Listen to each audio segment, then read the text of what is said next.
Hi guys. Okay, so welcome to the first ever vlog on the channel. Woo! I'm excited. Are you excited? Long story short, some of my favorite YouTubers.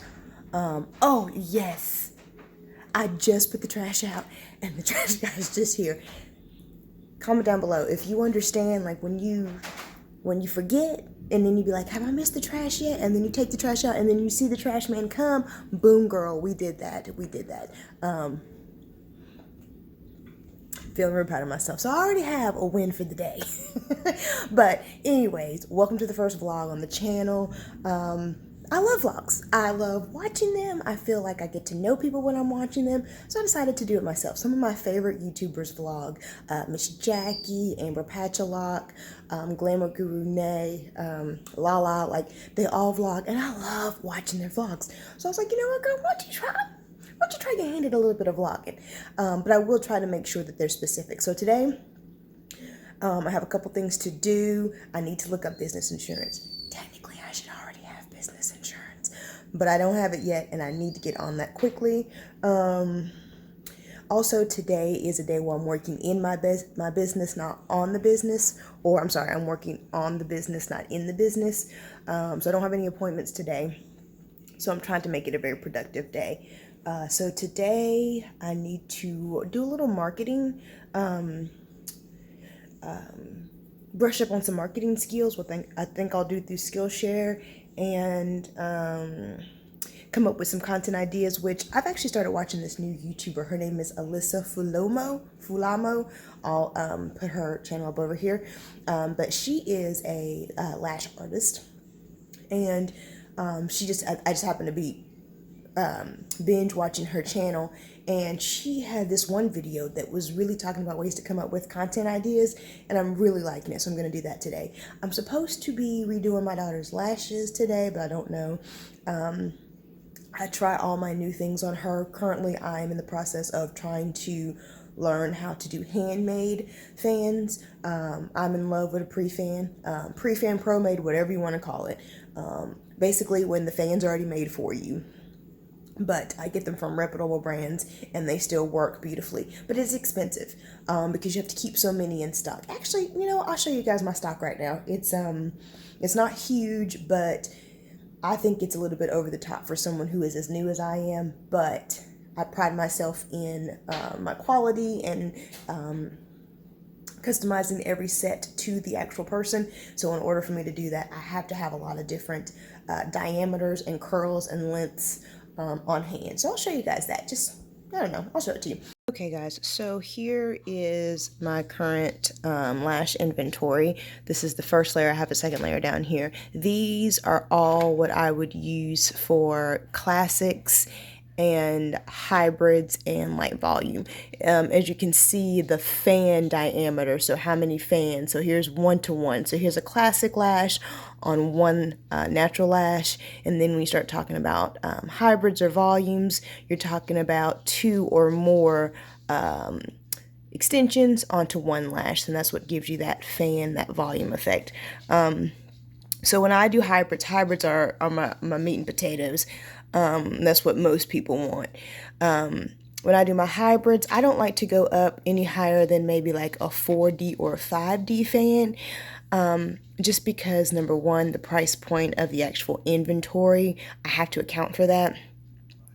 And as well as just how I kind of separated in my head. You could use, I mean, if you're doing hybrid, technically hybrid is just 50% classic, 50% hybrid. So you could really use whatever diameter of fan you wanted, but this is just kind of how I look at it and think of it in my business. But all of this stuff right here, this is all what I would use for classics or hybrids. So this over here are my classics. I've got some flat lashes, and then this kind of gets into the fans. I do have J, which I believe is the least amount of curl. I do have B. I have a lot of C, a lot of D. I also actually just picked up some L curl. I have some colored lashes back here. I have some brown lashes. As I mentioned, I really do try to make sure I have a multitude of inventory inventory on hand, because I do try to cater every single set I do to the individual person. So right now I do light volume. That's pretty much as high as I go. I'm currently training to do volume and mega volume. But even though the style that I do is the same, so it's either classic, hybrid, or light volume, even though that is based on what the customer wants, as far as the curl that I use and the diameter and the fan and the shape and all that kind of stuff, I pride myself on catering that to the individual person. So I look at your eye shape, I look at your face shape, I look at how your eyes are, I look at the plane of your eyes. Do you have upturned eyes? Do you have downturned eyes? Do you have hooded eyes? Do you have a monolid? I pride myself on really thinking through all of that when I create a style for you. And honestly, with that being said, you could do that with less inventory that I have. You really could. I also just love buying lashes, and I will be honest and say most of these are Lost Artistry lash, but I do buy from lots of different lash brands. Yegi, Beauty, BO Lash, Lash View has, it's right here, Lash View I feel like has some of the prettiest flat cashmere lashes I've ever seen. So I do order from different places, but y'all know Lost Artistry Lash, which is all this right here. Y'all know Lost Artistry Lash is my boo thing. So this is for the classics, and down here is where I'm starting to build my volume inventory. I've got some rapid lashes, I've got some easy fans, then I've got some 0.5, some 0.7, some 0.3s. This is my little practice kit where I actually, when I go through, can you guys see this? Hold on. Let me open this up.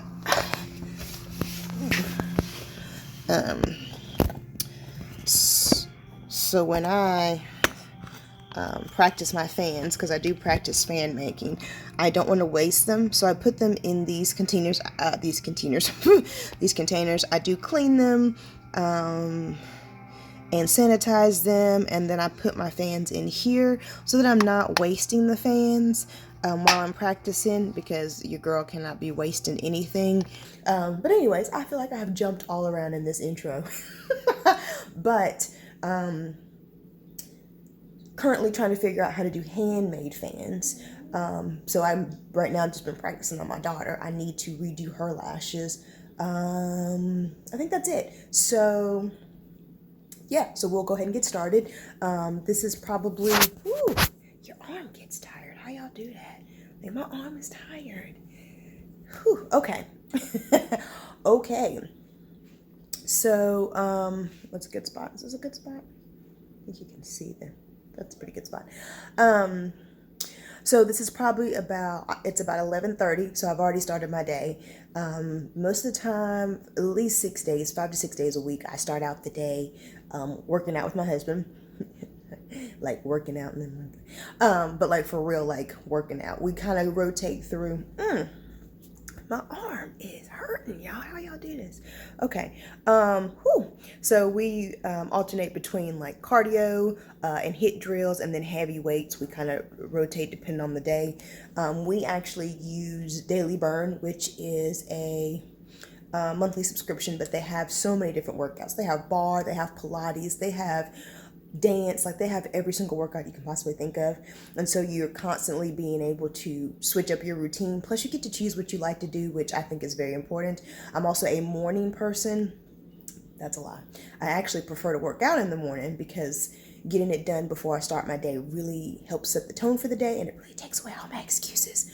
So normally I'll start the day out like that. We'll work out, and then I try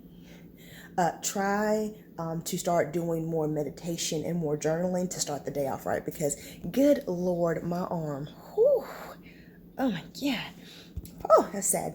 But I do believe that starting your day off in a positive surplus really does help. So that's why I try to work out, try to journal, and try to meditate in the very beginning, just to kind of set the tone. So I'm going to kind of rewind it back to the workout portion and kind of build up the day from there, and then we'll pick up from here. Okay.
So I've done absolutely nothing since the last time you see me, and it's been probably too long. So your girl's gonna have to focus and get some things done. But I do want to bring up this point here and say, the reality is, guys, sometimes you just don't feel motivated.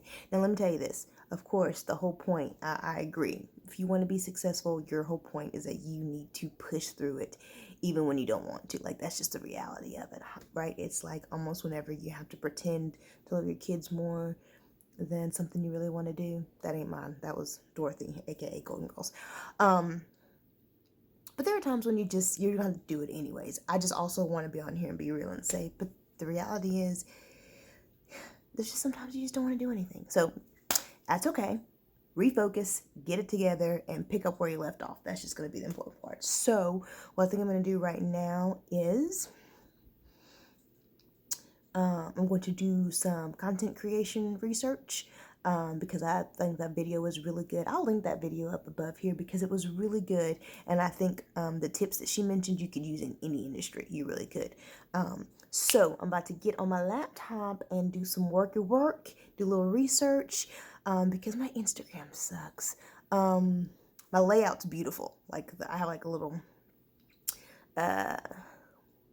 one of those templates that you just kind of upload the picture, but like the background all matches up like a puzzle piece, you know, and I love it. It has changed the game for my Instagram, and my pictures are good because I'm really starting to, I can see my improvement on my sets, my lash extension sets.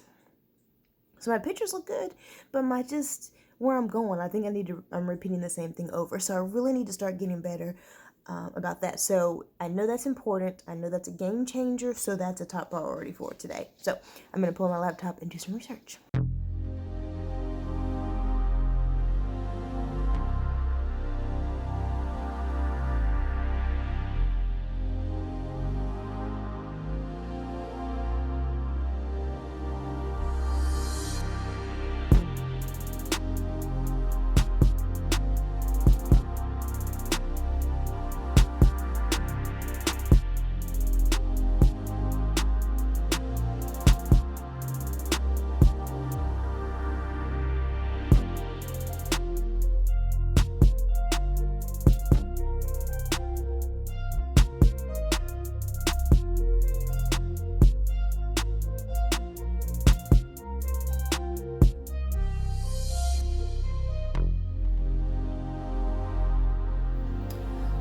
So that was not too bad, actually.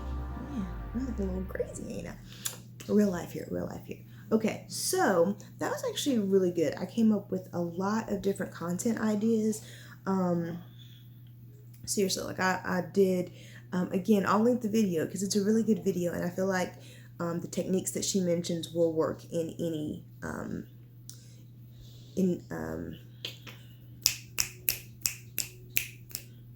trade or profession that you're in, whatever business that you're talking about, that you're trying to look for content ideas. I think you should do it. So I'll link the video. But I came up with some really good topics for Instagram posts and YouTube videos. So I think what I'm gonna do now is kind of go through, I feel like I'm on a roll, and kind of think about which ones warrant an Instagram or a YouTube video, something that I could talk about for a little bit. Although you know your girl can talk about anything for a long time.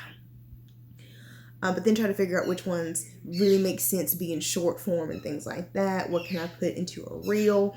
How can I break some things down into multiple pieces? Just really kind of thinking about it from that perspective and really planning it out a month's time, because I have actually hired my daughter to be my Instagram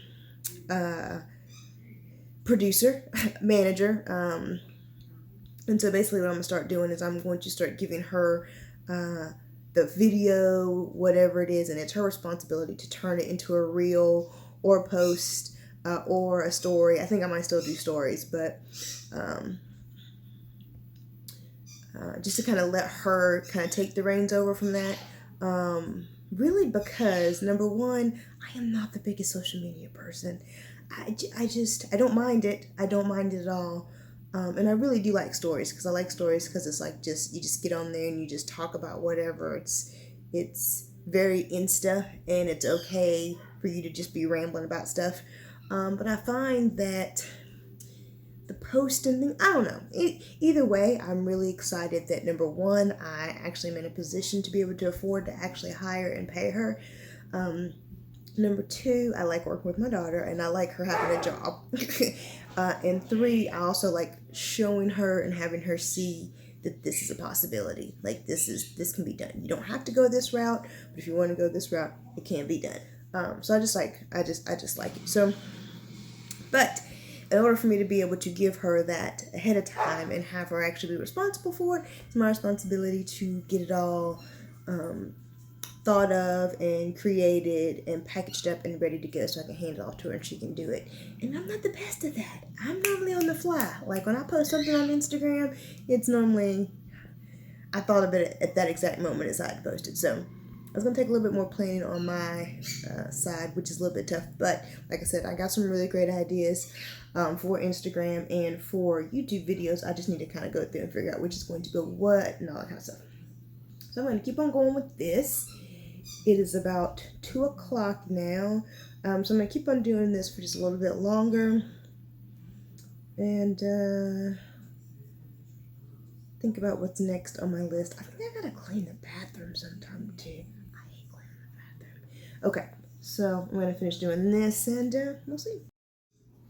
Okay, so it randomly popped, and I'm sorry about that noise in the background. My dog has gotten a hold of a squeaky toy. She doesn't even do squeaky toys, and she's just like, oh God, on a roll about it. Okay, so it just popped in my head that one of the things on my list today was to get insurance. So I went online. I'm going to go through this one real quick just because I have it pulled up. But I did go online to kind of see like what type of insurance an esthetician needs to carry, specifically for one who works out of her home and who does mobile.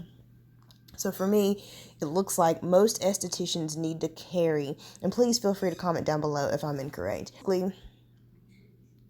I went online and it said that estheticians need to cover or carry general and professional liability, which is also called errors in admission. That's like one of the two things that you really must carry. And then I think, you know, depending on where you work, if you have a suite or if you work out the home, or if you're mobile like me, different pieces start coming into play.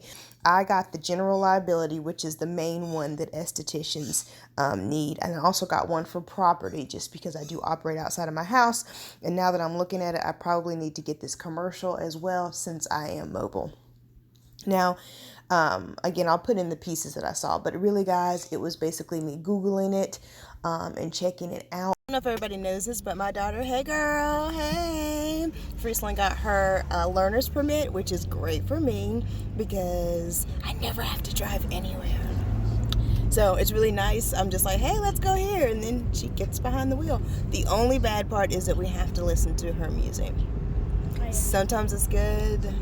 Sometimes it's like we up in the club, like, and it's on and popping in high school. So somehow, of course, we ended up in Home Goods, and of course I'm over here in the decorating or in the organizing section.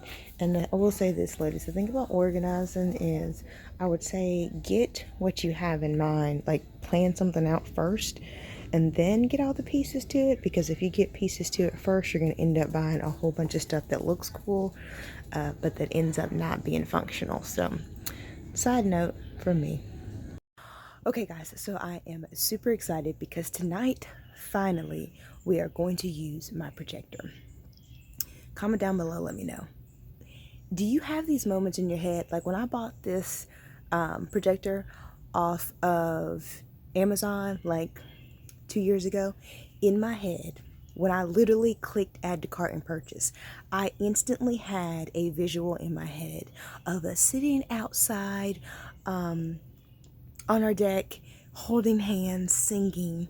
Okay, that's extra. But all of us just sitting outside on the deck, watching a movie together, but being outside. FYI, I love being outside.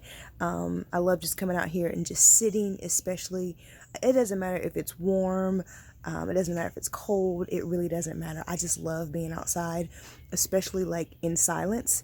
So and I'm cheap. So I'm always trying to find things for us to do as a family that don't cost any money. So I bought this projector thinking, okay, we used to love going to the movies. But number one, the Rona. Number two, that shit is expensive. Seriously, when's the last time you went to the movies? Like, girl, you throw in like 4 tickets and a popcorn and it's no longer the cheap family good time that it used to be. So I thought to myself, okay, let me invest in this projector, and we already have the deck outside. I do want to do some extra things. My girl Lala has a back patio that she put like lights up, and it looks so good. And I'm kind of following her path, tweaking it a little bit to make it my own, but I love how she had the lights, and I love all that kind of stuff. So that's what we're getting to. We just put up the pergola, which you can see right here. We put this up. I got it from, I want to say I got it from Lowe's off season, because that's whenever you get the good stuff for the good price. And like I said, your girl real cheap. So we got this. We still need to get furniture. Right now we're just using lawn chairs, and we still got a lot to do to the backyard. We got to clear it out, we got to put some pavers down. We have so much to do, but instead of waiting for the perfect backyard, we're gonna go ahead and do it anyways, because I've been getting on the family's nerves. And like anytime I'm like, hey, I want to use that projector, or I'll be like, we ain't used that projector yet, and you will see that it's pretty bootleg. Like, again, like I said, we don't have any patio furniture. We're just using like lawn chairs that you like take to the beach, or we take camping for us anyways. And as far as like the screen, like I don't have an actual projector screen. I'm going to put up my room divider here, and then I'm going to put like a blanket up, and that's just what we're going to use. You'll see it. I'm going to show you how bootleg it is, but we still about to have that moment in my head, okay? Okay, whether we got all the pieces or not. So I hope you have enjoyed the very first vlog here on the channel. I don't know, it was a little bit harder than I expected it to be, but it was still pretty fun. I kept thinking to myself, my daughter was like, Mom, take out the camera. I was like, oh yeah. So it's definitely a little bit to get used to, and I am recording on my phone, so it kind of does that focus thing, but I kind of liked it. And comment down below, let me know, number one, do you like vlogs? Do you watch people's vlogs? And if you do, you know, let me know what you thought about this one, and if you'd like to see more. All right, so till next time.